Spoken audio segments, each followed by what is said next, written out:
You might have heard there's a new iOS 26 update, but don't update quite yet until you walk through these steps and make sure it's a smart move to actually update your iPhone to the latest version, and also that you're going to successfully do it without any bugs or glitches. Now hop into the settings app of your iPhone first, and let's tap on General here midway down. And then there is Software Update. Just tap on that. You'll be able to see iOS 26.4 just came out. It doesn't really matter which iOS comes out. These are things that I would recommend everybody doing every single time they see a pop-up that says, all right, let's download a new update, because they're not always good to do those updates right off the bat.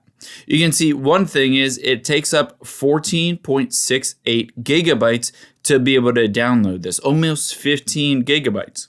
So we're going to hop out of here and check a couple of things. One is let's open up a web browser, and I'm going to type in iOS 26.4 slowdown. So that is the latest version, iOS 26.4, and I'm going to type in slowdown. This is what I do every single time there's a new iOS update.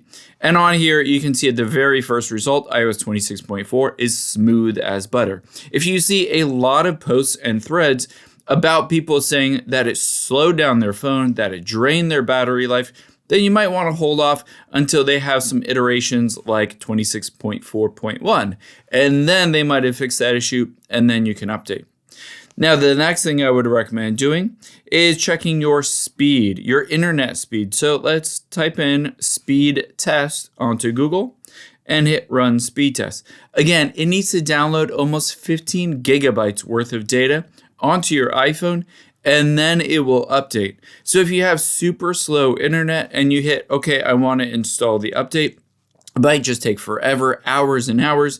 And during that time, your phone will be overheating and doing all this work in the background trying to download it. So make sure you have a fast enough internet. I would say anything over, say, 15 or 20 megabytes per second, you should be good to go.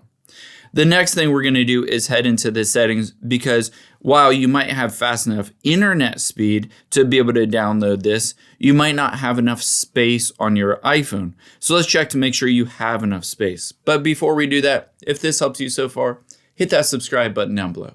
Just takes you a couple seconds and it really helps me out. Thanks, guys. Now let's hit the back arrow and back again, and go back to the beginning of your settings. From the beginning of your settings, you can check the storage on your phone by tapping on General at the very bottom. And now you can see iPhone storage. Just tap on that.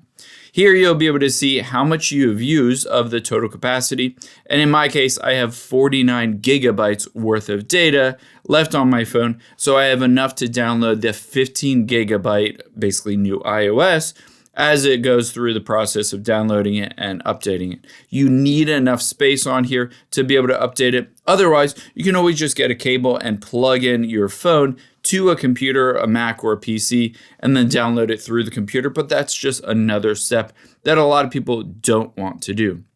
The next thing I would recommend doing is going back to the beginning of your settings, and then tapping on battery here, right under personal hotspot.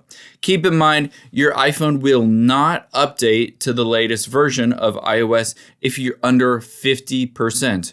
So if you are under 50% of battery, make sure you plug in your iPhone with a charging cable, and basically you can charge it while it updates. That's usually the best move, because it does take up a lot of space and it will drain your battery pretty quickly. But now we're ready to go. We've checked everything, and it seems like it is a good update. So let's tap on General here, and then Software Update.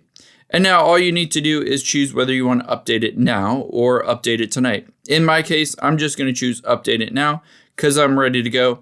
I'm going to enter in the passcode for my phone. And just like that, it will say update requested, and it will go through the process of downloading that 15 gigabytes onto my iPhone, and then it will restart with that new update. I hope this helps. If it did, hit the subscribe button down below. Again, it really helps me out. And I'll catch you on the next one.